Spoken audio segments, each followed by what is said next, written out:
ഇപ്പോൾ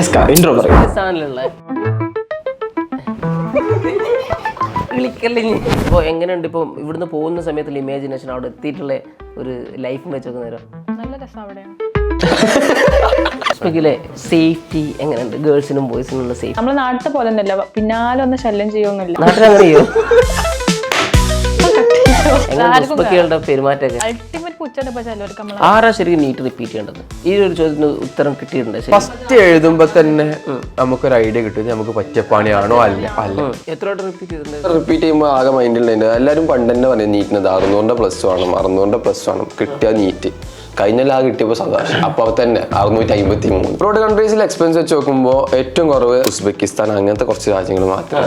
ബാക്കിയുള്ളടത്തൊക്കെ പേരും എക്സ്പെൻസ്. നമ്മുടെ എഡ്യൂക്കേഷൻ ഭയങ്കര ഭയങ്കര ഫ്ലെക്സിബിൾ ആണ്. ലൈക്ക് നമുക്ക് സ്ട്രിക്റ്റ് ആയിട്ട് നമുക്ക് ഇരുന്ന് കുത്തിയിരുന്ന് പഠിക്കുക ആ ഒരു ഇതില്ല. പിന്നെ പയ്യെ ഇൻക്രീസ് ആയിട്ട് വരുന്ന ഇതുണ്ട് കേട്ടോ, പഠിച്ചാലേ പാസ് ആവുള്ളൂ. 11 people ഫുള്ള് കൊറിയൻസ്. അവർക്ക് അത്രയും കുറച്ച് ഏജ് ആയ ആൾക്കാർ, അമ്മയും മോനും ഹസ്ബൻഡും 3 ഫാമിലിയോടെ സെയിം ക്ലാസ്. മലയാളീസ് പൊതുവെ എന്താ നോക്കുക, ആദ്യം പൈസ ഏറ്റവും കുറവുള്ളൂ തപ്പി ഉസ്ബെക്കൊക്കെ. നമ്മുടെ നാട്ടിൽ നമുക്ക് എൻട്രൻസ് നീറ്റ് എഴുതിയതിൽ ഏറ്റവും മാർക്കിൽ കിട്ടുന്നതാണ് അതേപോലെ തന്നെ നമ്മുടെ എയിംസ് അതുപോലെ തന്നെ അവർക്ക് TMA. ചെയ്യേണ്ടത് അതാണ്, തെരഞ്ഞെടുക്കുന്ന ഏജൻസി വയസ്സായിട്ട് എടുക്കണം. ഇല്ലെങ്കിൽ 6 വർഷം നമ്മൾ അവിടെ പോയി ഇടങ്ങാറും. ഉസ്ബെക്കിസ്ഥാന്റെ ക്യാപിറ്റലിലുള്ള താഷ്കന്തിലുള്ള വൺ ഓഫ് ദ മെയിൻ യൂണിവേഴ്സിറ്റിയാണ് താഷ്കന്ത് മെഡിക്കൽ അക്കാഡമി. ഇപ്പോൾ താഷ്കന്ത് മെഡിക്കൽ അക്കാഡമി മാറിയിട്ട് താഷ്കന്ത് സ്റ്റേറ്റ് മെഡിക്കൽ യൂണിവേഴ്സിറ്റി ആയിരുന്നു.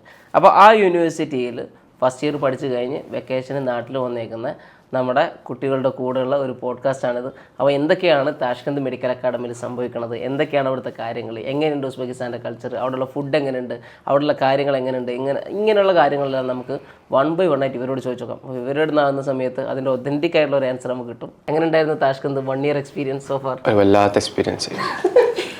എല്ലാം കുറേ കാര്യം പഠിച്ച്, അതായത് നമ്മൾ പെട്ടെന്നൊരു കൾച്ചറൽ ഡിഫറൻസ് ഒറ്റയടിക്കാണ് വരില്ല. അപ്പോൾ അതിൻ്റെതായ ഒരു മാറ്റങ്ങളും കാര്യങ്ങളും. എന്തൊക്കെയാണ് ശരിക്കും നമ്മുടെ കൾച്ചർ വെച്ച് നോക്കുന്ന സമയത്ത് ഇവിടുന്ന് പോകുന്ന സമയത്ത് അവിടെ എന്തൊക്കെ മാറ്റങ്ങൾ തോന്നിയത്? ഇവിടെ പോകുന്ന എനിക്ക് പ്രത്യേകിച്ച് സത്യം പറഞ്ഞാൽ എനിക്ക് പേഴ്സണലി ഞാനൊരു റിപ്പീറ്റിൻ്റെ ഒരു ഇതുണ്ടായതുകൊണ്ട് എനിക്ക് പ്രത്യേകിച്ച് അവിടെ പോയി വലിയ മാറ്റം തോന്നി. കാരണം വീട്ടിൽ വരും, 1 മാസം ബ്രേക്ക് എടുക്കും, അടുത്ത റിപ്പീറ്റ്, 1 മാസം ബ്രേക്ക് എടുക്കും, അടുത്ത റിപ്പീറ്റ്. അതേപോലെ തന്നെ വീട്ടുകാർക്ക് ഒരു പ്രത്യേകിച്ച് ഒരു വ്യത്യാസവും ഇല്ല, എനിക്കും പ്രത്യേകിച്ച് അങ്ങനെ വലിയ വ്യത്യാസമില്ല. അവിടെ ആകെ പോയിട്ടൊരു വ്യത്യാസം തോന്നി ഫുഡിൽ മാത്രം, പിന്നെ കാലാവസ്ഥ. എത്ര വട്ടം റിപ്പീറ്റ് ചെയ്തിട്ടുണ്ടായിരുന്നു? ഞാൻ മൊത്തത്തിൽ 4 വട്ടം. എങ്ങനെയുണ്ട് റിപ്പീറ്റ് ചെയ്ത എക്സ്പീരിയൻസ്? Next question. നല്ല ചോദ്യം, വളരെ നല്ല ചോദ്യമാണ്. നമുക്ക് അടുത്ത ചോദ്യത്തിലേക്ക് പോകാം. റിപ്പീറ്റ് കഴിഞ്ഞാൽ എനിക്ക് റിപ്പീറ്റ് ചെയ്യുമ്പോൾ ആകെ മൈൻഡിലുണ്ടായിരുന്നു. എല്ലാവരും പണ്ട് തന്നെ പറയാം നീറ്റിനത് 600+1 കിട്ടിയ നീറ്റ് കഴിഞ്ഞാൽ കിട്ടിയപ്പോൾ സദാശം അപ്പൊ തന്നെ 653 617 കഴിഞ്ഞ സ്കോർ. പക്ഷെ 653. അപ്പൊ പിന്നെ റിപ്പീറ്റുള്ള മൂഡായി പോയി. പിന്നെ അബ്രോഡ് നോക്കി. പിന്നെ നമ്മള് മലയാളീസ് പൊതുവെ എന്താ നോക്കുക, ആദ്യം പൈസ ഏറ്റവും കുറവുള്ളൂ തപ്പി ഉസ്ബെക്കൊക്കെ എത്തി.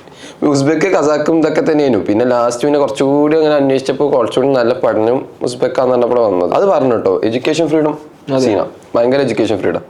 അതായത് വേണമെന്നുണ്ടെങ്കിൽ നമുക്ക് എല്ലാം അവിടെ കിട്ടും. അത് സെക്കൻഡ് ഇയർ ഓൺവേർഡ്സ് തന്നെ നമുക്ക് മറ്റേതുണ്ടല്ലോ, അവിടെ ഡോക്ടേഴ്സിൻ്റെ ഒപ്പം നിന്നുകൊണ്ട് ഒബ്സർവ് ചെയ്യാനുള്ള ഇതൊക്കെ ഉണ്ട്. പക്ഷെ എന്താ വെച്ചാൽ ലാംഗ്വേജ് ചെറിയൊരു സീനിയർ അത്രേ ഉള്ളൂ. ഭാഷ വേണം. ഭാഷ എന്നാൽ second year third year onwards language സെറ്റാക്കി അത്യാവശ്യം കുറച്ചുകൂടി ക്ലിനിക്കൽ എക്സ്പോഷർ ഒക്കെ കിട്ടും. ഇപ്പം നമ്മളെ കുറെ സീനിയേഴ്സിന് ഇപ്പോൾ അവിടെ വർക്ക് ചെയ്യുന്നുണ്ട്, ഐ മീൻ ഡോക്ടേഴ്സിന് ഇവിടെ വർക്ക് ചെയ്യുന്നത്. അവരൊക്കെ സ്കോളർഷിപ്പ് ഉണ്ട് അവർക്ക്. അതായത് ഇവിടെ ഡോക്ടേഴ്സിനോട് നിന്നിട്ടും അല്ല ഒബ്സർവേഷൻഷിപ്പ് ചെയ്യുന്നതിനും അവർക്ക് അങ്ങനെ സ്കോളർഷിപ്പ് ഒക്കെ കൊടുക്കാറുണ്ട്. പിന്നെ റിസർച്ച് നല്ല രീതിയിൽ പബ്ലിഷ് ചെയ്ത് കഴിഞ്ഞാൽ അതിന്റെ സ്കോളർഷിപ്പ് കൊടുക്കുന്നുണ്ട്. അങ്ങനെ വാങ്ങിയ സീനിയേഴ്സ് ഉണ്ട് യൂണിവേഴ്സിറ്റി. കുറെ സീനിയേഴ്സ് ഉണ്ട്, കൈലാഷ് ഭയ്യ എന്നൊക്കെ പറഞ്ഞ സീനിയേഴ്സ് ഉണ്ട്, കുറെ ആൾക്കാരുണ്ട്. അതായത് അവർക്കൊക്കെ പറഞ്ഞാൽ അവരൊരു കുറെ റിസർച്ച് പേപ്പർ സബ്മിറ്റ് ചെയ്തിട്ടായാലും നമ്മളൊരു വേർത്ത് സത്യം ഏത് കോളേജിലാണെങ്കിൽ ആ കോളേജൊക്കെ ഒരു വേർത്താണെന്ന് കാണിച്ചു കൊടുത്താൽ ആ കോളേജൊക്കെ നമ്മളൊരു അസറ്റാണെന്ന് കാണിച്ചു കൊടുത്താൽ കോളേജ് നമുക്ക് വാല്യൂ വരും. അത് പ്രത്യേകിച്ച് അവിടെ വാല്യൂ കൊടുക്കുന്നു. ഒരു ടീച്ചറിനെ എപ്പോൾ പോയി കണ്ടാലും എനിക്ക് ഇത് പഠിക്കണം എന്ന് പറഞ്ഞാൽ അവർ പഠിപ്പിച്ചു. ഇവർ നമ്മളോട് പറയും മെയിനായിട്ട് സെൽഫ് സ്റ്റഡി. ഇവരൊരു ഇതനുസരിച്ച് യൂറോപ്യൻ കൾച്ചർ അല്ലേ, യൂറോപ്യൻ ബേസ്ഡ് ആയതുകൊണ്ട് തന്നെ യൂറോപ്പിൽ മെയിനായിട്ട് ഒരു പറയുന്നത് വെച്ചാൽ സെൽഫ് സ്റ്റഡി എന്നുള്ള കാര്യം. അപ്പോൾ ഇവർ പറഞ്ഞാൽ ജസ്റ്റ് ടോപ്പിക് ജസ്റ്റ് പറഞ്ഞിട്ട് സെൽഫ് സ്റ്റഡി ആണ്. നമ്മൾ പിന്നെ ആ ഒരു ടോപ്പിക് എടുത്ത് പിന്നെ എപ്പോഴെങ്കിലും അവരുടെ പോയി പേഴ്സൺ ചോദിച്ചാൽ അവർ വൃത്തിക്ക് പറഞ്ഞുതരും. ശരിക്കും പറയുന്നുണ്ട് ഇസ്ലാമിക അന്തരീക്ഷത്തിൽ MBBS പഠിക്കാൻ പറ്റിയ സ്ഥലമാണ് സമർഖന്ദ്, താഷ്കന്ത്. ഇസ്ലാമികപരമായി നമ്മൾ പഴയ ചരിത്രമൊക്കെ എടുത്തന്നെ ഭയങ്കര ഇമ്പോർട്ടൻസ് ഉള്ള കൺട്രി ആണെങ്കിലും ഇസ്ലാമിസം തീരെ പ്രൊമോട്ട് ചെയ്യാത്തൊരു കൺട്രി. ലൈക്ക് നമ്മുടെ കേരള മെഡിക്കൽ കോളേജസിൽ എക്സാമിന്റെ ടൈമിൽ ക്ലീൻ ഷേവ് പഠിക്കണം. പക്ഷെ നമുക്ക് യൂണിവേഴ്സിറ്റിയിൽ റൂളാണ് എന്ത് മീശയും താടിയും പാടില്ല.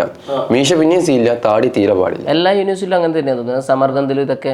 പക്ഷെ നമ്മളിപ്പോൾ കാണുന്നവരെ പല ആൾക്കാരും വന്നിട്ട് അവിടുന്ന് പ്രൊമോട്ട് ചെയ്യുന്ന ഇങ്ങനെ കാണുന്നുണ്ട്. അതായത് ഈ ഇസ്ലാമിക അന്തരീക്ഷം ഞങ്ങളിപ്പോ കാണുന്നുണ്ട് ആഡിലൊക്കെ കുറെ വരുമായിരുന്നു. അത് ഉസ്താക്കന്മാരൊക്കെ പോലെ ഡ്രസ് ഒക്കെ ചെയ്ത് ഇസ്ലാമിക് അന്തരീക്ഷത്തിൽ പഠിക്കാം.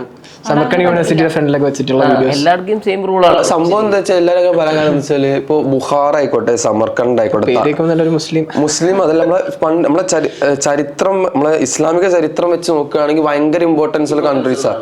ഇപ്പോ ഏറ്റവും വലിയ ഖുറാനൊക്കെ താഷ്കന്ത്. അങ്ങനെ നോക്കുകയാണെങ്കിൽ ഭയങ്കര ഹിസ്റ്റോറിക്കൽ ഇമ്പോർട്ടൻസ് ഭയങ്കര കണ്ട. പക്ഷെ അന്ന് അങ്ങനെ ഹിസ്റ്റോറിക്കൽ ഇമ്പോർട്ടൻസ് ഇപ്പോഴും ഉണ്ടാവണമെന്നില്ലല്ലോ.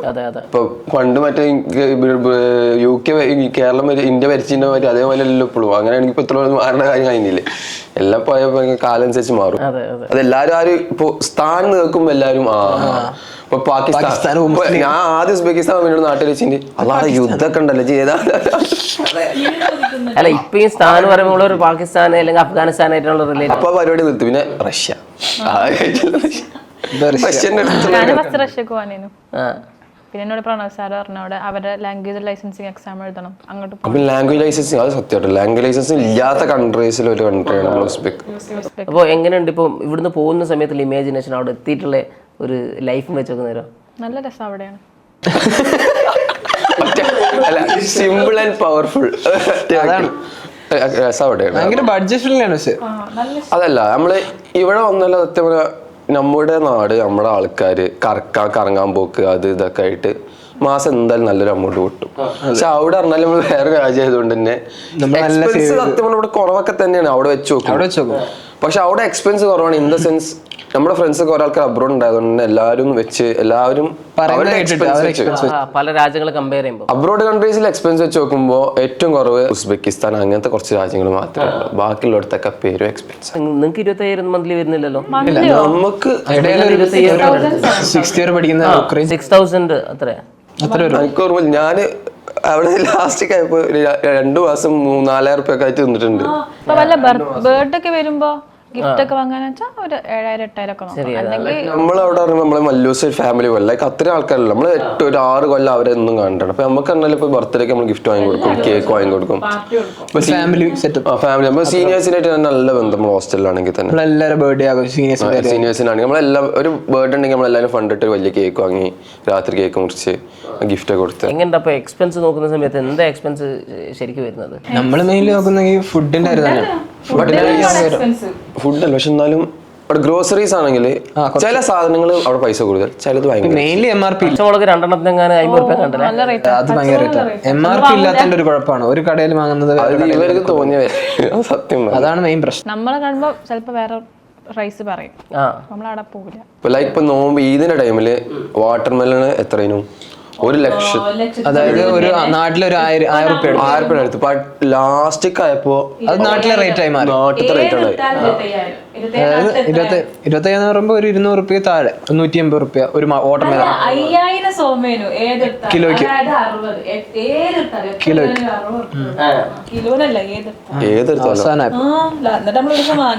എല്ലാരും കൂടെ പിന്നെ വന്ന ടൈമിൽ ഇപ്പൊ ലൈക്ക് സ്ട്രോബെറി അങ്ങനെ സാധനങ്ങൾക്ക് 1 lakhന്റെ അടുത്തുണ്ടായിരുന്നു. ഇപ്പൊ 20,000 ഉള്ളു കിലോ. എല്ലാം സോമിലാണ്. ഈ 5,000 എന്നൊക്കെ പറഞ്ഞ 5,000 സോമാണ്. നാട്ടിലൊരു 60 രൂപന്റെ അടുത്തുണ്ട്. 60 പകുതി 10,000 ആണ്. 60. എങ്ങനെയുണ്ട് ഹോസ്റ്റൽ ലൈഫ്? ഹോസ്റ്റലിലെ ലൈഫ് എങ്ങനെയുണ്ട്? സത്യം പറഞ്ഞാല് എന്റെ അഭിപ്രായത്തിൽ അപ്പാർട്ട്മെന്റിനെ കാട്ടി കുറച്ചുകൂടി നല്ലത് കളറാണ്. നല്ല യൂണിവേഴ്സിറ്റി ഹോസ്റ്റൽ. കാരണം അപ്പാർട്ട്മെന്റ് ആകുമ്പോൾ നമ്മളെ ലൈഫായിട്ട് അങ്ങ് പോകും. മറ്റേ പറഞ്ഞാൽ ഇപ്പൊ നമ്മളെ സീനിയേഴ്സ് ഉണ്ട്, നമ്മളെ ഒപ്പം മറ്റേ ടൈം പോകുന്ന അറിയില്ല. അത് ഉറപ്പില്ല. വന്നു ക്ലാസ് കഴിഞ്ഞു പിന്നെ രാത്രി അത്ര പെട്ടെന്ന്. അതെ, അതിന്റെ ഇടയിൽ ചെറിയ വെള്ളികൾ ഓരോരോ കാര്യങ്ങളായിട്ടുണ്ടെങ്കിൽ അങ്ങനെ പോകും. എങ്ങനെയുണ്ട് ഗെയിം കളി അങ്ങനെ ഫുട്ബോൾ നമ്മളെ ചെക്കന്മാരെല്ലാരും വേണമെങ്കിൽ ഫുട്ബോളിന്റെ ഇതും പരിപാടികളുണ്ടാവും. പിന്നെ വോളിബോൾ കാര്യങ്ങൾ. ചെറിയൊരു ടൈം പിന്നെ എന്റർടൈൻമെന്റ് റൂം അവിടെ മറ്റേ സംഭവങ്ങളൊക്കെ ഉണ്ട്. എടുത്തു പറയാൻ പറ്റും മൊമെന്റ്സ് എന്തൊക്കെ? മെയിൻലി ഏറ്റവും കൂടുതൽ മൊമെന്റ്സ് കുക്കിംഗ് ഏരിയയിലാണ്. കുക്കിംഗ് അത് സത്യം. എല്ലാരും കൂടെ കൂടി കഴിഞ്ഞാൽ ഭയങ്കര രസമാണ്. ഒന്നാമത്തെ കുക്കിംഗ് പറഞ്ഞാല് അവിടെ അത്രയും നമ്മൾ ഫസ്റ്റ് ഫ്ലോറിൽ ഒറ്റ കിച്ചൺ ഉണ്ട്, സെക്കൻഡ് ഫ്ലോറിൽ 2 കിച്ചൺ, തേർഡ് ഫ്ലോറിൽ 2 കിച്ചൺ, എല്ലാവരും 2. അപ്പൊ നമുക്ക് ആ കട്ട് കിച്ചൺ നമ്മളെ ഫ്ലോറിൽ എല്ലാവരും മത്സരം. ആ രാജ്യത്തിന് ഒരു കുക്കിംഗ് 8 മണിയായിട്ട് അറിയും. പിന്നെ പക്ഷെ രസം എല്ലാവരും മണി വർത്താനം പറഞ്ഞാൽ കുക്ക് ചെയ്യാൻ പറ്റാത്തുണ്ട് അങ്ങനെ ഇല്ലല്ലോ. ഇല്ല ഇല്ല. കമ്മിറ്റി ആയിക്കണം, ഒരു 5-6 ആള് കൂടി പിന്നെ പറ്റാത്തവരാണെങ്കിൽ ഇപ്പൊ നമ്മൾ ആരും അങ്ങനെ ഒറ്റയ്ക്ക് വിടലൊന്നുമില്ല. വേറൊരു ഒരുമിച്ച് നിന്നിട്ട് കുക്ക് ചെയ്യാന്ന് പറഞ്ഞിട്ട് അവര് ചെറിയ കട്ടിങ്ങും അങ്ങനത്തെ ജോലിയൊക്കെ കൊടുക്കും. കുക്ക് ചെയ്യാൻ ഇഷ്ടമില്ലാത്തവർക്ക് അന്ന് പറ്റിയില്ലെങ്കിൽ നമ്മൾ കുക്ക് ചെയ്യും. അങ്ങനെ മ്യൂച്വലി ഒരു ഹെൽപ്പ്. അത് ഹോസ്റ്റലിൽ നിന്നാലേ കിട്ടുള്ളൂ. എന്താ ഉണ്ടാക്കുക? നമ്മളെല്ലാം ഉണ്ടാക്കും. നമ്മൾ ഉണ്ടാക്കാത്ത സാധനമൊന്നുമില്ല. ഡാനിയാണ് അവിടെ എത്ര, ഞാൻ സിംഗിൾ കുക്കിംഗ്. സിംഗിൾ അങ്ങനെയല്ല, സിംഗിളാ, ബാക്കിയുള്ളവരൊക്കെ കമ്മിറ്റഡ്. പക്ഷേ ഇത് എത്രയാ, അതുമാണ് ഇൻഡിവിജ്വൽ കുക്കിംഗ് ആണ്. ഇൻഡിവിജ്വൽ കുക്കിംഗ് ആ, താഴെ കൊടുക്കാം. താഴെ കൊടുത്താൽ ജൂനിയേഴ്സ് ശ്രദ്ധിക്കുക, അടുത്ത് വരുന്നവർ സിംഗിൾ ആണ്. ഇൻഡിവിജ്വൽ കുക്കിംഗ് ആ. പക്ഷെ ഇൻഡിവിജ്വൽ കുക്കിംഗ് ഞാൻ ആകെ ഉണ്ടാക്കില്ല. ചോറ് ഉണ്ടാക്കും, ചിക്കൻ ജസ്റ്റ് ഒന്ന് ഓവനിൽ വെക്കും, തൈര്, അതാണ് എന്റെ ഫുഡ്. 2-3 നേരം. ജിമ്മിൽ പോകുന്നവർക്കൊക്കെ പറ്റിയ സംഭവമാണ്. ജിമ്മി നല്ല ഹെൽത്തി ഡയറ്റ്. അതുകൊണ്ട് തന്നെ എനിക്ക് മറ്റേ വയറ് സംബന്ധമായ പ്രശ്നം അങ്ങനത്തെ കാര്യങ്ങളൊന്നും ഇതുവരെ ഉണ്ടായിട്ടില്ല. പിന്നെ എനിക്ക് അവിടുത്തെ ഫുഡ് ഭയങ്കര ഇഷ്ടമാണ്. ഉസ്ബെക്ക് ഫുഡൊക്കെ ഭയങ്കര ഇഷ്ടം. അവനെല്ലാം ലൈക്ക് ഞാൻ ജനുവരി നാട്ടിൽ പോയ സമയത്ത് ഞാൻ അവിടെ ഏറ്റവും കൂടുതൽ ക്രേവ് ചെയ്യുന്ന സാധനം അവിടെ ഞാൻ വിളിച്ചിരുന്നു. ഫോൺ വിളിച്ചപ്പോ എന്നോട് എനിക്ക് അവിടുത്തെ കറുത്തോഷ്ക മിസ് ചെയ്യുന്നടാ. കാരണം ഞാൻ ക്ലാസ് കഴിഞ്ഞാൽ നേരെ അവിടെ ഗുമ്മഹോണി എന്ന് പറഞ്ഞിട്ടുണ്ട്. അവിടെ നമുക്കൊരു ചായ ഫ്രീയാ. എനിക്ക് പറഞ്ഞ ചായ ഭയങ്കര ഇഷ്ടം. നല്ല കട്ടൻ ചായ, മധുരല്ലാത്ത. ഞാനവിടെ നേരെ പോകും, ഗുമ്മി പോകും. ഒരു വലിയ പോട്ടുണ്ട്, അത് ഫോട്ടോ ഫുള്ള് കുടിച്ചു. അടുത്ത പോട്ട് എടുക്കും, അടുത്ത പോട്ട് ഫുള്ള് കുടിച്ചു. ഫ്രീ അല്ലേ, 2 കടി വാങ്ങും, ഒരു 2 കുടം ചായയും കുടിച്ചു. അതിന് നമ്മൾ റൂമിൽ കയറുള്ളൂ. നിങ്ങൾ കുക്ക് ചെയ്യുന്ന സമയത്ത് എങ്ങനെ എല്ലാവരും കുക്കിംഗ് അറിയൊന്നുമില്ലല്ലോ? പഠിച്ചതല്ലേ, നമ്മളെല്ലാരും 1 year ആയില്ലേ. ഫസ്റ്റ് വന്നപ്പോ കുറച്ചറിയാവും, പിന്നെ കൂടി ഇപ്പൊ നല്ലോണം. എന്താ ഉണ്ടാക്കല് സാധാരണ? ആശിക്കൊരു ബട്ടർ ചിക്കൻ ഒരു ദിവസം 1.5 ഐറ്റം. നമ്മളെ നാട്ടിലേക്ക് കിട്ടുന്ന മീൻ ഒഴിക്കാൻ ബാക്കി അധികമാണ് കിട്ടും. ചില പച്ചക്കറി ചിക്കനൊക്കെ റേറ്റ് മീന് തീരെ കിട്ടില്ല. പക്ഷെ ഇതുണ്ട് കേട്ടോ, പക്ഷേ സാലഡ് സാലഡ് പല റേറ്റിലുണ്ട്. നല്ലതുണ്ട്, കുറച്ച് ബാഡ് ആയിട്ടുള്ളത്. സാലഡിന്റെ പാർട്സ് ഒക്കെ മാത്രം ഇട്ടൊക്കെ. ബാക്കി എല്ലാം സീസൺ അനുസരിച്ചാണ്. ഫ്രൂട്ട്സ് ആണെങ്കിലും അവർ ആ സീസണിൽ കിട്ടുന്നതേ അന്ന് അവിടെ. പക്ഷെ അതല്ല, അവിടെ ഏറ്റവും വലിയ എടുത്തേണ്ട കാര്യം അവിടുത്തെ ബീഫ് വേറെ തന്നെ ബീഫാണ്. അത് എല്ലാവർക്കും ഇഷ്ടപ്പെടണമെന്നില്ല. കാരണം വേറെ ഫ്ലേവർ, നല്ല ഫാറ്റ് പറഞ്ഞിട്ടുള്ള മീറ്റ്. അപ്പൊ എല്ലാവർക്കും അതിന്റെ ടേസ്റ്റ് പറ്റിക്കണമെന്നില്ല. ഒട്ടുമിക്ക നമ്മളിപ്പോ ആൾക്കാരും ഇപ്പൊ കടയിൽ പോയാൽ തന്നെ ബീഫിന്റെ ഐറ്റംസ് വേണ്ടാന്ന്. ഇപ്പൊ ബീഫ് ഇഷ്ടമുള്ളവർ തന്നെ ബീഫ് വേണ്ടാന്ന് പറയും. കാരണം അതിന്റെ ടേസ്റ്റ് അവർക്ക് പിടിക്കൂല. അങ്ങനെ ഇഷ്യൂ. പിന്നെ കുതിരയുണ്ട്. കുതിര സീന, കുതിര തിന്നിട്ടുണ്ടോ? നമ്മളൊക്കെ എങ്ങനെയുണ്ട് കുതിര? എനിക്കിഷ്ടായി. ഏകദേശം ഞാൻ ഒന്നും കഴിക്കാറില്ല. എല്ലാം അവന്റെ ശരീരത്തിൽ കാണാണ്ട് ഞാൻ എല്ലാം തിന്നും. എല്ലാം പക്ഷെ അത് ഇങ്ങനെ കുറച്ച് അതായത് ക്വാണ്ടിറ്റി അതിനെക്കാട്ടും നമ്മൾ ഇതിന്റെ ഉപ്പ ചെറുപ്പം മുതൽ തന്നെ ശീലിച്ചത്. അതായത് തിന്നണ്ട എല്ലാം തിന്ന, പക്ഷെ ഒരു നമ്മൾ ഓവറായിട്ട് വയറ് നേരാനും പാടില്ല. വിശപ്പ് തീരണ്ട തിന്ന. അല്ല ആർത്തി മൂത്തുള്ളൊക്കെ വാരി വെച്ച്, അതായത് ചെറുപ്പം മുതൽ ശീലിച്ചുകൊണ്ട് ഒക്കെ കുറച്ച്. അതെ. അപ്പൊ ഒരു മാസം ഏകദേശം 6,000 രൂപ എക്സ്പെൻസ് വരും. അതെ, 10,000 ഉണ്ടെങ്കിൽ 10,000 തട്ടി ഒന്നും ഒരു മുട്ടലില്ലാതെ അങ്ങ് പോകും. 7,000 ഒരു കാര്യത്തിലും പ്രശ്നമില്ല. ഒരു 15 ഒക്കെ കൊടുക്കാന്നുള്ളതാണ് ഭയങ്കര ലാവിഷ്. ഒരു 5,000 ഒരു 5,000 4,000 ആണെങ്കിൽ കൂടുതൽ സെൽഫ് കുക്കിംഗ് ചെയ്യാൻ പുറത്ത് അധികം ഫുഡ് ഉണ്ടാവില്ല. പിന്നെ ട്രാവലിംഗ് നമുക്ക് തീരെ എക്സ്പെൻസ് വരാത്ത സ്ഥിതിക്ക് ട്രാവലിംഗ് എക്സ്പെൻസ് ഇല്ല. ലൈക്ക് ടാക്സി ആണെങ്കിലും ബസ് ആണെങ്കിലും മെട്രോ. ടാക്സി വലിയ ഇതൊന്നുമില്ല, ചീപ്പാണ്. പിന്നെ മെട്രോ നല്ല അവൈലബിൾ ആണ്. ഇവിടെ എന്താ, ഇവിടെ ഇപ്പൊ കോഴിക്കോട് ഇപ്പൊ രാത്രി 12 100 റുപ്യന്റെ ഓട്ടത്തിന് 200 കൊടുക്കണം. ചെറിയ ഓട്ടത്തിന് അങ്ങനെയൊന്നുമില്ല അവിടെ. അങ്ങനത്തെ ഒന്നുമില്ല അവിടെ. പിന്നെ യാൻഡെക്സ്, അവിടുത്തെ ആപ്പ് ഒക്കെ നല്ല ആക്റ്റീവ് ആണ്. ഇവിടെ എറണാകുളത്ത് ഊബർ ഉള്ള പോലെ അവിടെ യാൻഡെക്സ് കിട്ടില്ല എല്ലാ സ്ഥലത്തും. ഉസ്ബെക്ക് മാത്രമല്ല, ബാക്കിയുള്ള ഉസ്ബെക്ക്, കസാക്ക്, കിർഗ്, തജിക്ക്, ജോർജിയ എല്ലാ സ്ഥലത്തും ഈ സാധനം ഉണ്ട്. യാൻഡെക്സ് മാപ്പ് സത്യം ഗൂഗിൾ മാപ്പിനാണ് എനിക്ക് നല്ല ഇഷ്ടമുള്ളത്. നല്ല ഇൻഫോർമേറ്റീവ്, എല്ലാ ടൈമിന് വരും. 2G ഉപയോഗിക്കില്ലല്ലോ നിങ്ങള്? നമുക്ക് അവിടെ ഫെയിൽ ചെയ്യാനല്ലേ 2GS ഒരു ആപ്പ് കസാക്കിലെ കുട്ടികൾ ഉപയോഗിക്കും. നമുക്ക് യാൻഡെക്സ് ഫുൾ യാൻഡെക്സ്. 2G ആണ് 5G ഞങ്ങൾ ഉപയോഗിക്കുന്നത്.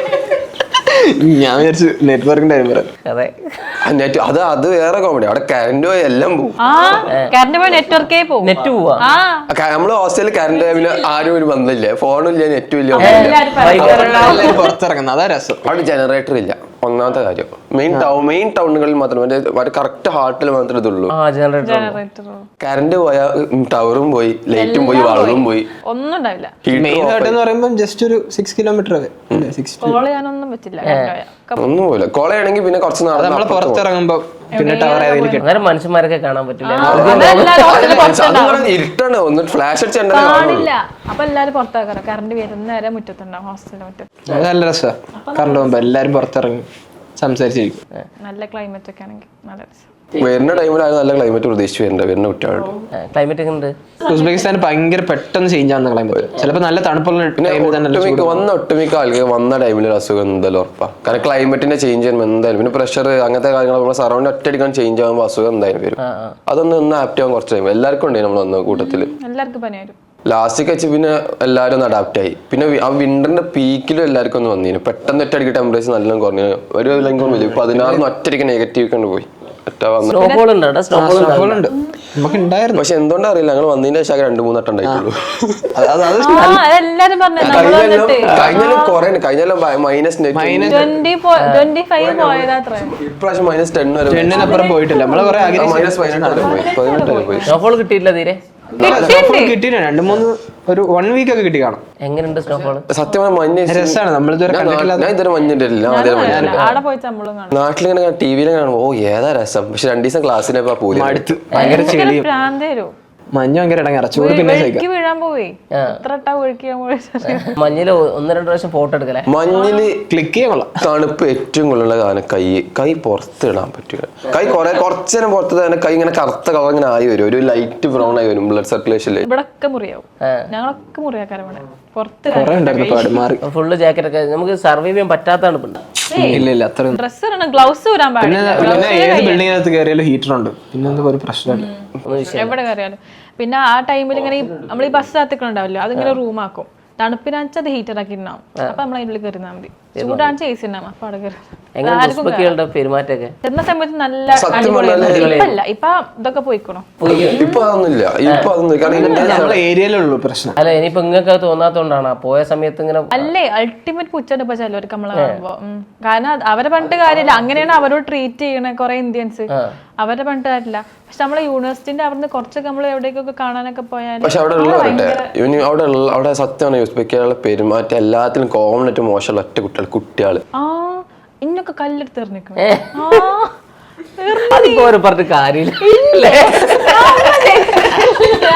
പിന്നെ ഓരോ കൺട്രിയില് ഇപ്പൊ നമ്മൾ ആദ്യം പറഞ്ഞില്ല ലൈക്ക് ഉസ്ബെക്ക് ഇന്ത്യൻ റെസ്പെക്ട് തന്നെ നമ്മളെ കൾച്ചർ നല്ല ഇഷ്ടം. പക്ഷെ ഇപ്പൊ അവിടെ ഇന്ത്യൻസിന്റെ എണ്ണം കൂടി വരുന്നോണ്ട് തന്നെ അപ്പൊ ഓൽക്ക് ഇപ്പൊ ഒരു കോമൺ ആയിക്കണ കാര്യം.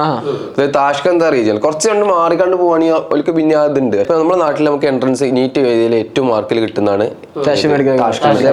നമ്മുടെ എയിംസ് അതുപോലെ തന്നെ TMA. അവർ ഭയങ്കര സ്വപ്നം കാണുന്ന ഒരു ഫ്രീ ആണ്. ഞാനവിടെ സംസാരിച്ചിട്ടുണ്ട്. നമ്മളിപ്പോ നിങ്ങൾ പഠിക്കുന്ന സൂപ്പർ കോട്ടയിലാണ്, അതായത് ഇവിടുത്തെ NRI സീറ്റിൽ. അവിടുത്തെ NRI സീറ്റിന്റെ ഫീസാണ് നമ്മൾ കൊടുക്കുന്നത്. ചെറുപ്പം മുതൽ സ്വപ്നം നമുക്ക് അങ്ങനെ ഒരു അനുഭവം ഉണ്ടായിട്ടുണ്ട്. അതായത് അവിടെയുള്ള കുട്ടികളുടെ ഒരു ഡ്രീം ഡെസ്റ്റിനേഷൻ. അത് മാത്രമല്ല അത് 0 ഫീസാണ്. നമ്മൾ അവിടെയാണോ പഠിക്കുന്നതെന്നൊക്കെ പറഞ്ഞിട്ട് അവിടെയാണോ എനിക്ക് കിട്ടിയിട്ടില്ല എന്നൊക്കെ പറഞ്ഞിട്ട് നമ്മളോട് സംസാരിച്ചിട്ടുണ്ട്. കിട്ടാത്ത കുട്ടികൾ പിന്നെ അവർ നഴ്സിങ്ങിന് പോയി. ഇനി ഭയങ്കര ആഗ്രഹമായിരുന്നു TMA പഠിക്കണമെന്നൊക്കെ പറഞ്ഞിട്ട് അവൾ സംസാരിച്ചിട്ടുണ്ട്. അവിടുത്തെ ലോക്കൽസ് മെഡ്കമും മെഡ്ബയോയും +2 സെയിം ആണ്. മെഡ്ബയോ എന്ന് പറയുന്നത് സത്യം പറഞ്ഞാൽ നമ്മുടെ നാട്ടില് മൈക്രോബയോളജി ഉണ്ട് MBBS. അതിന്റെ ഒരു ചെറിയ സെക്ഷൻ ഉണ്ട് ലൈക്ക് പാരസൈറ്റോളജി ബിഗിനിങ്. അത് കുറച്ച് ഉണ്ട്. പിന്നെ എല്ലാ ക്ലാസ്സിലും അത്യാവശ്യം പഠിച്ചു തന്നെ പോകണം. വൈവ് എന്തുണ്ടാവും. വൈവ് അല്ലാതെ ഡിപ്പെൻഡ്സ് ഓൺ ടീച്ചേഴ്സ്. നല്ല സ്ട്രിക്റ്റ് ടീച്ചേഴ്സിനെ കിട്ടിയാൽ അവർ ചോദിച്ചു അല്ല നമുക്ക് എല്ലാ ദിവസം ക്ലാസ്സിൽ പോകണം. എല്ലാ ദിവസം ക്ലാസ്സിൽ പോകും. അതായത് ഒരു സബ്ജക്ട്സിന് 3 ഡേ വരുന്നത്. 2 ഡേ ഇപ്പം വീണ്ടും കുറച്ചുകൂടെ യൂണിവേഴ്സിറ്റി സ്ട്രിക്റ്റ് ആയതിനു ശേഷം 2 ഡേയ്സ് മാക്സിമം ആണ്. 3rd ഡേ ലീവ് എടുത്തു കഴിഞ്ഞാൽ ഡീൻ ഓഫീസിൽ പെർമിഷൻ ലെറ്റർ കിട്ടി പോരാന്നുള്ളത് ഭയങ്കര മന്ത്രിക്ക് അടുത്ത് എപ്പോഴത്തൊന്നും കിട്ടൂല. ലീവിന്റെ പെർമിഷൻ അല്ലെങ്കിൽ ഇപ്പൊ ലീവായി എന്താക്കും? എക്സാം എഴുതാൻ പറ്റില്ല. ഫൈനൽ എക്സാമിന് ഇരിക്കാൻ പറ്റില്ല. 3 ഇത് ലീവ് ആയി കഴിഞ്ഞാല് നമ്മള് ഈ ലെറ്റർ മേടിച്ചോണ്ടിരുന്നു. ആ ലെറ്റർ ഉണ്ടെങ്കിൽ റീവർക്ക് ചെയ്യാൻ തന്നെ പറ്റും. റീവർക്ക് 2 ലീവ് എടുത്താല് നമ്മളൊരു ബുക്കിൽ ഓല് പറയുന്ന റീവർക്ക് PPT ആണെങ്കിൽ PPT, പ്രസന്റേഷൻ ആണെങ്കിൽ വൈവ് ആണെങ്കിൽ എങ്ങനെ വെച്ചാൽ അത് ചെയ്ത് കൊടുത്താൽ കുഴപ്പമില്ല. റീവർക്ക് എന്ന് പറഞ്ഞാൽ റീവർക്ക് പറഞ്ഞാൽ ഇപ്പോൾ ഒരു ദിവസം ലീവായി അന്നത്തെ ക്ലാസ്സിലുണ്ടായ ടോപ്പിക്കിനെ കുറിച്ച് ചിലപ്പോൾ ടോപ്പിക് അതേമാതിരി എഴുതി കൊണ്ടുവരാനേക്കാരം, ചിലപ്പോൾ അതിനെ കുറിച്ച് പഠിച്ചു തരാനേക്കാരം. അത് അവർ തരും, ക്വസ്റ്റ്യൻ ചോദിക്കും. ചിലപ്പോൾ ആ ഒരു ബേസിൽ ആ സാധനം അവർക്ക് എത്തിച്ചു കൊടുക്കുക, അത്രേ ഉള്ളൂ. പക്ഷേ 3 ലീവായി കഴിഞ്ഞാൽ ഡീൻ ഓഫീസിൽ നിന്ന് ലെറ്റർ കിട്ടാതെ അവരിത് സ്വീകരിക്കൂല.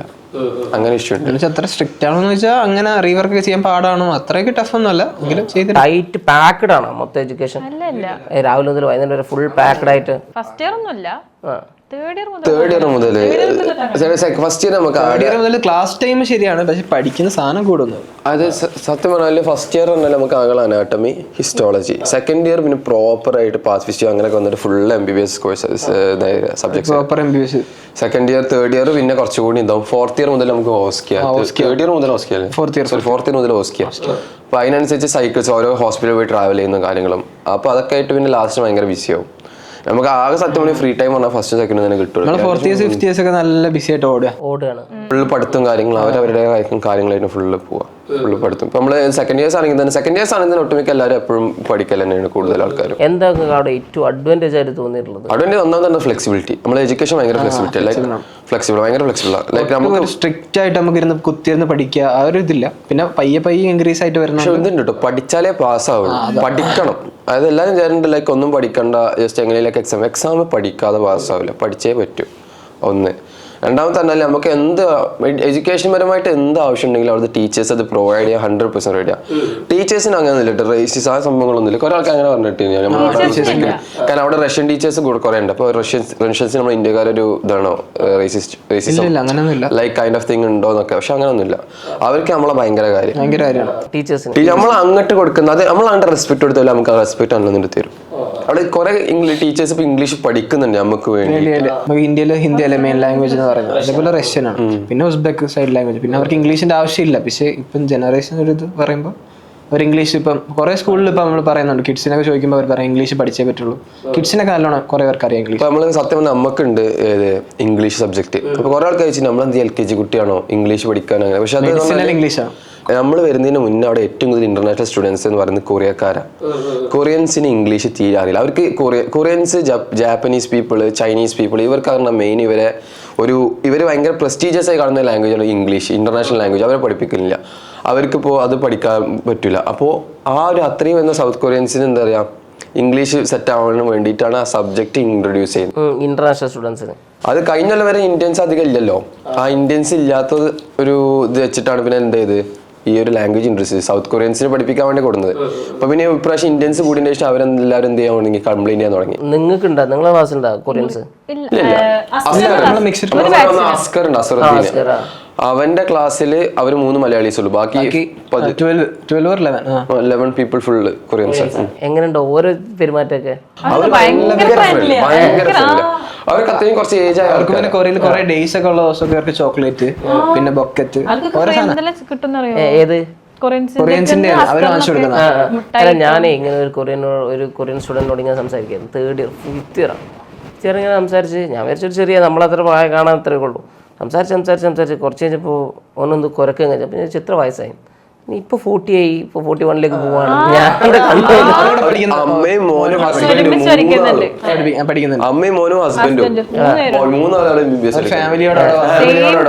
Same class. അവരങ്ങനെ കൊറിയൻ അങ്ങനെ ഒരു കൾച്ചർ ഉണ്ട് തോന്നില്ല. പക്ഷെ കണ്ടാൽ മനസ്സിലാവില്ല ഇവർക്ക് ഇത്ര പ്രായം. 40 വയസ്സ്, ഞാൻ 40 വയസ്സ്. ഇവനോ എനക്കോനേക്കാളും പ്രായം തോന്നുന്നുണ്ട്. അപ്പൊ എൻ്റെ ഒരു കൂട്ടുകാരുണ്ട്, അവന് കൊറിയയില് പഠിക്കുന്നത്. അപ്പൊ അവൻ ജൂലൈയിൽ വരുന്നുണ്ട്. അപ്പൊ ഒന്നുകൂടി കൊച്ചി വരണം. അപ്പോൾ അവന് പറഞ്ഞാൽ GKS സ്കോളർഷിപ്പ് കിട്ടിയാണ് പോയത്. നമ്മൾ ഇന്ത്യയിൽ വളരെ കുറഞ്ഞ ആൾക്കാർക്ക് ആ സ്കോളർഷിപ്പ് കിട്ടിയിട്ടുള്ളൂ. അവന് കൊറിയയിൽ സ്റ്റൈപ്പൻഡോട് പഠിക്കുന്ന സ്റ്റുഡൻറ്റാണ്. അപ്പോൾ ഞാൻ അവനോട് ചോദിച്ചു, അവനോട് പറഞ്ഞത് അവന് കൊറിയൻസിന് ആരെങ്കിലും അറിയണമെങ്കിൽ പരിചയപ്പെടുത്തി തരുന്നുണ്ട് പറഞ്ഞു. അപ്പോൾ അവനോട് സംസാരിച്ചപ്പോൾ അവൻ പറഞ്ഞു ലൈക്ക് അവിടെ കൊറിയയിൽ പറഞ്ഞാൽ മറ്റേ ഈ നമ്മളെ നാട്ടിൽ ഉപയോഗിക്കുന്നവർ മറ്റേ തട്ടിക്കൂട്ട് ബ്രാൻഡ് അങ്ങനത്തെ ഒന്നും പറ്റില്ല. ഒന്നെങ്കിൽ ബ്രാൻഡഡ് ഉപയോഗിക്കുക, അല്ലെങ്കിൽ ഒന്നും ഉപയോഗിക്കരുത്. അങ്ങനത്തെ ഒരു കൾച്ചറാണ് അവിടെ ഭയങ്കര എക്സ്പെൻസാണ്. അപ്പോൾ അങ്ങനത്തെ രാജ്യത്തുനിന്ന് അവിടെ MBBSനാണെങ്കിൽ ഭയങ്കര വാല്യൂ ആണ്. അപ്പോൾ അതുകൊണ്ട് തന്നെ ഈ MBBSന്റെ കോഴ്സിന്റെ ഫീസ്, അതുപോലെ തന്നെ എക്സാം ഭയങ്കര ടഫാണ്. അപ്പോൾ അങ്ങനെ പാസ്സാൻ ഭയങ്കര പാടാണ്. ലൈക്ക് ബാക്കിയുള്ള കോഴ്സസ് ആണല്ലോ, അവിടെ ഏറ്റവും കൂടുതൽ പ്രസ്റ്റീജിയസ് ഒരു കോഴ്സിലൊന്നാണ് MBBS. അപ്പോൾ അതുകൊണ്ടാണ് അവരെന്ത് ചെയ്യുന്നത്, അബ്രോഡ് ചൂസ് ചെയ്യുന്നത്. അപ്പോൾ ഇവിടെ പറഞ്ഞാൽ ഉസ്ബെക്കിൽ വന്നാൽ അവർക്ക് എക്സ്പെൻസ് വളരെ കുറവാണ്. അതുപോലെ തന്നെ അവർക്ക് ഡിസ്റ്റൻസ് പറഞ്ഞാൽ ഫ്ലൈറ്റ് എപ്പോഴും ഉണ്ട്, സിയോളിൽ നിന്ന് എപ്പോഴും ഫ്ലൈറ്റ് ഉണ്ട്. അപ്പോൾ അങ്ങനത്തെ ഒരു ഇത് വെച്ചിട്ടാണ് എന്ത് ചെയ്യുന്നത്, അവിടുന്ന് സ്റ്റുഡൻസ് കൂടുതൽ വരുന്നത്. നമുക്കൊരു ഹോസ്റ്റൽ ഉണ്ടല്ലോ, ഹോസ്റ്റലിൻ്റെ ഉള്ളിൽ തന്നെ ഒരു കൊറിയൻ ഹോസ്റ്റൽ, നമ്മുടെ കോമ്പൗണ്ടിനുള്ളിൽ കൊറിയൻസും റഷ്യൻസും ഒന്നിച്ചാണ്. പക്ഷെ റഷ്യൻ അല്ല കൊറിയക്കാർക്ക് മോസ്റ്റ്ലി ഇപ്പം ബോയ്സിന്റെ അടുത്ത് നമ്മൾ സംസാരിച്ചപ്പോൾ അവർ പറഞ്ഞത് അവർക്ക് താല്പര്യമില്ല ഹോസ്റ്റലിൽ നിൽക്കാൻ.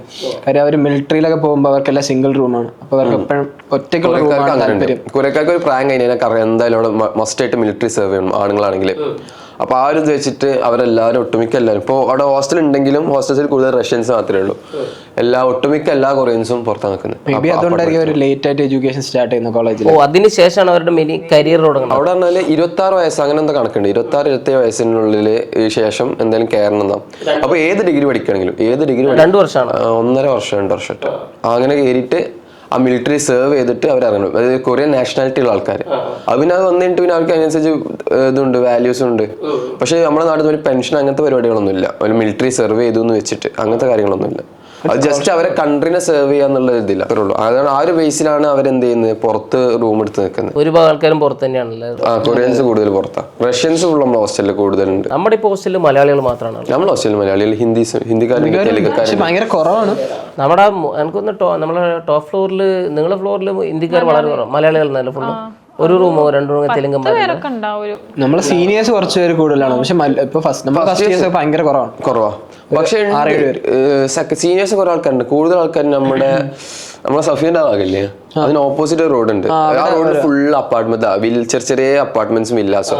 അവിടെ സ്വന്തം 60s 50s 40s കുറെ ഹിന്ദിക്കാരുണ്ട്. പിന്നെ നോർത്ത് സൈഡ്, അതായത് axis side full north side ഭയങ്കര കൂടുതലാണ്. നമുക്ക് സെൽഫ് കുക്കിംഗ് ആയതാണ് അവിടുത്തെ ഏറ്റവും വലിയ ബെനിഫിറ്റ് അല്ലേ. നമ്മൾ എക്സ്പെൻസ് ഭയങ്കരമായിട്ട് കുറയ്ക്കുന്നത്. പിന്നെ ഹോസ്റ്റൽ ആയതുകൊണ്ട് ഫുഡ്, ഇലക്ട്രിസിറ്റി, വാട്ടർ ഇതിനൊന്നും ബില്ലില്ലല്ലോ. ഗ്യാസ് നോക്കണ്ട ആരെയും, അതെ, എത്ര വേണമെങ്കിൽ ഉപയോഗിക്കാമല്ലോ. ഫ്രിഡ്ജും പുറത്തത്തെ അപ്പാർട്ട്മെന്റ് ചെലവ് പറഞ്ഞ സത്യം പറഞ്ഞാല് ബാക്കിയുള്ള സ്ഥലങ്ങൾ വെച്ച് നോക്കുമ്പോൾ ഭയങ്കര എക്സ്പെൻസീവ് ആണ്. ഭയങ്കര എക്സ്പെൻസീവ്. ലൈക്ക് സമർക്കണ്ട് ബുഹാറിയിലൊക്കെ പറഞ്ഞാല് $50-40 റൂം എത്തുന്നുള്ളൂ. പക്ഷെ ഇവിടെ $100 മിനിമം കിട്ടാനും പാടാണ്. ആ ഏരിയയിൽ കിട്ടണ്ടേ. മാറി കിട്ടും, പക്ഷെ ഭയങ്കര പാടായിരിക്കും യൂണിവേഴ്സിറ്റിയിലോട്ട്. നമ്മളെപ്പോഴും കുറെ കൂട്ടുകാരുണ്ട്, കുറെ ദൂരത്ത് വരുന്നത്, 2 ബസ്സൊക്കെ വരുന്നത്. അതാണ് രാവിലെ ഫസ്റ്റ് ഇയർ ഇല്ല, വേറെ ഹോസ്റ്റൽസ് ഉണ്ട്. അപ്പൊ അത് കുറച്ച് ഡിസ്റ്റൻസിലൊക്കെ വരുന്നുണ്ട്. എങ്ങനെയുണ്ട് ബാക്കിയുള്ള ഹോസ്റ്റൽ? ഇപ്പം നമ്മുടെ ഗവൺമെന്റ് ഹോസ്റ്റലുണ്ട്, നമ്മൾ നിൽക്കുന്ന ഹോസ്റ്റലുണ്ട്, അതുപോലെ പുറത്തുള്ള പ്രൈവറ്റ് ഹോസ്റ്റലുകളുണ്ട്.